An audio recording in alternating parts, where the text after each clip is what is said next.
Bienvenue dans cette nouvelle édition du Non-Stop Info. Au sommaire, la mort de l'opposant gabonais André-Mba Obam, confirmée ce dimanche par sa famille. L'annonce de son décès a déclenché des émeutes à Libreville, notamment autour de l'ambassade du Bénin. Élections présidentielles et législatives. Ce lundi, au Soudan, 37 millions d'électeurs sont attendus aux urnes. Le président sortant Omar el-Béchir est candidat à sa réélection, mais le scrutin est boycotté par l'opposition. La fronde contre l'éventuelle candidature du président burundais Pierre Nkurunziza touche jusqu'à la majorité. Il était des milliers de militants à défiler dans les rues de la capitale Bujumbura ce samedi. L'opposant gabonais André-Mba Obam est mort ce dimanche à Yaoundé, au Cameroun. Son décès a été confirmé par son neveu François Ondo Edou. André-Mba Obam avait été ministre entre 1984 et 2009 sous la présidence de Omar Bongo Ondimba jusqu'à la mort de ce dernier. Il fonde ensuite l'Union nationale et devient une figure de proue de l'opposition gabonaise.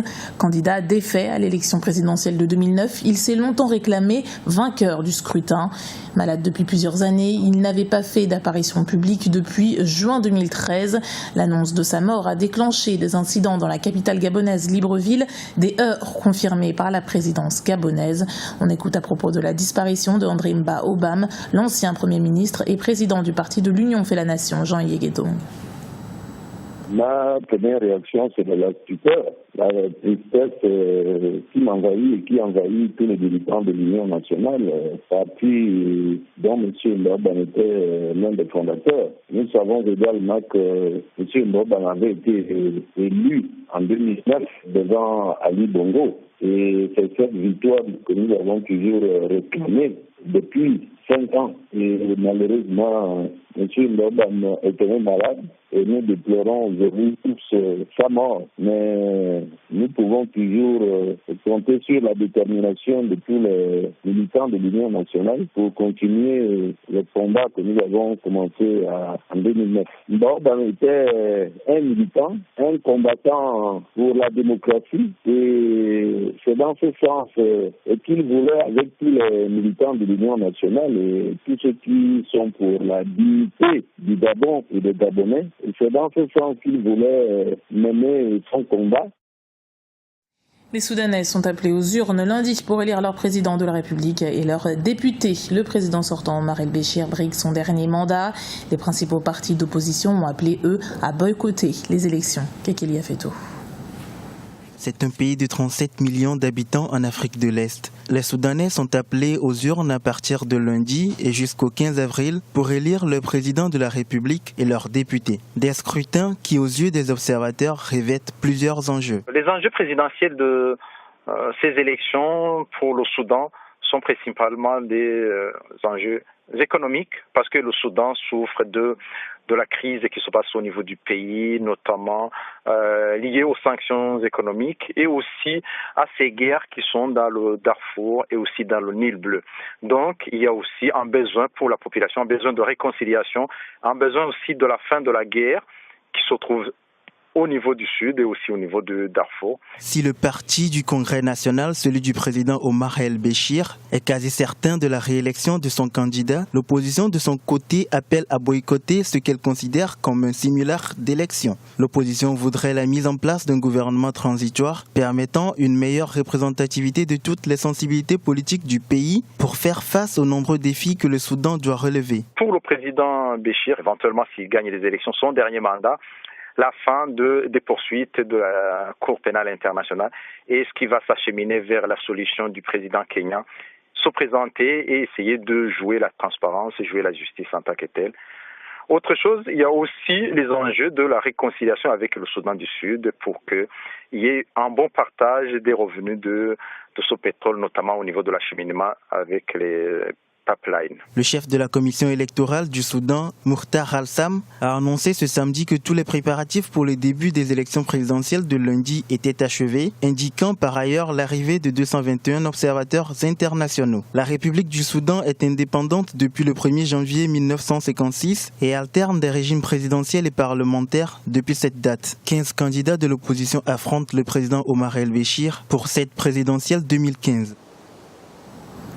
Après la Guinée, en mars 2015, la secrétaire de l'Organisation internationale de la francophonie, Michaëlle Jean, est attendue au Cameroun ce lundi. Il s'agira de sa première visite au Cameroun depuis son investiture au mois de janvier. Elle répond ainsi à l'invitation du président Paul Biya, président qu'elle rencontrera mardi, suivi d'une rencontre avec le Premier ministre, le ministre des Relations extérieures ainsi que plusieurs associations de femmes. Une dizaine de milliers de militants du parti au pouvoir au Burundi ont défilé samedi à Bujumbura, la capitale. Ils voulaient montrer l'unité de leur mouvement. La contestation face à une éventuelle candidature du chef de l'État sortant grandit de jour en jour. Kekeli a fait tout.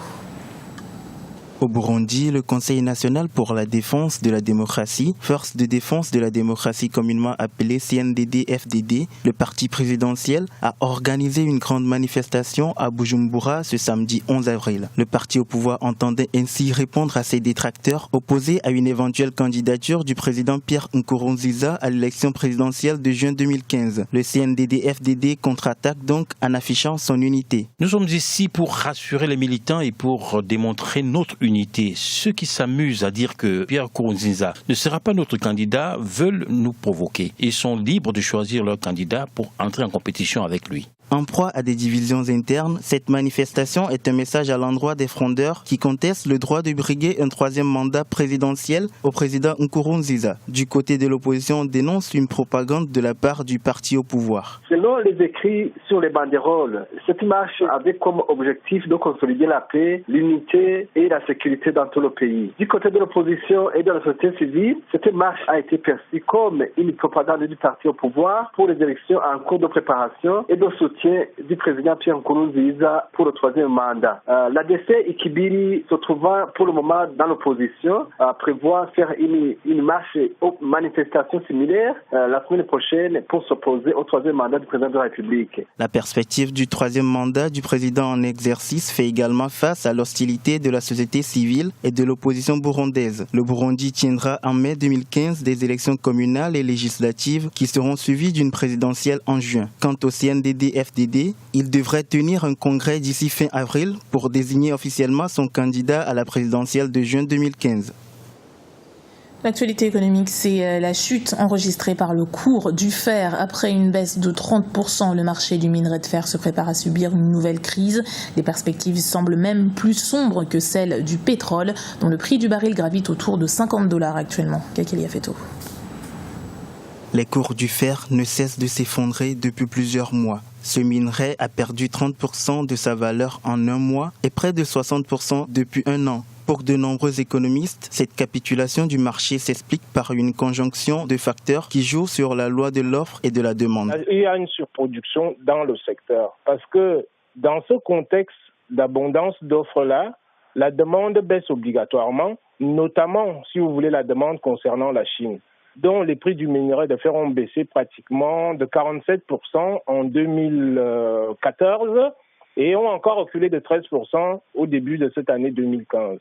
Donc ces raisons sont des raisons endogènes qui sont liées à la surproduction dans le secteur du minerai de fer en tant que tel. Cette dégringolade n'est pas sans conséquence pour les pays africains, grands producteurs de minerais. Avec des cours à terme passant en dessous de $47 la tonne pour les livraisons jusqu'en 2017, plusieurs projets miniers tourneront au ralenti. Donc, cette révision des plans d'investissement-là, concernant l'Afrique, va impacter énormément les économies africaines pour les pays qui dépendent de cette production de matières premières qui est vitale pour l'économie mondiale. Donc à partir de là, ça impactera automatiquement et obligatoirement les pays africains, ce qui fera que les projets qui ont été prévus pour être mis en route, ces projets-là, leur mise en route sera automatiquement différée au niveau international. Et si le mouvement se poursuit, la plupart des compagnies minières n'étant pas rentables à moins de $50 la tonne risquent de s'effondrer. Une situation qui pourrait avoir des conséquences sur les économies et la croissance des pays africains.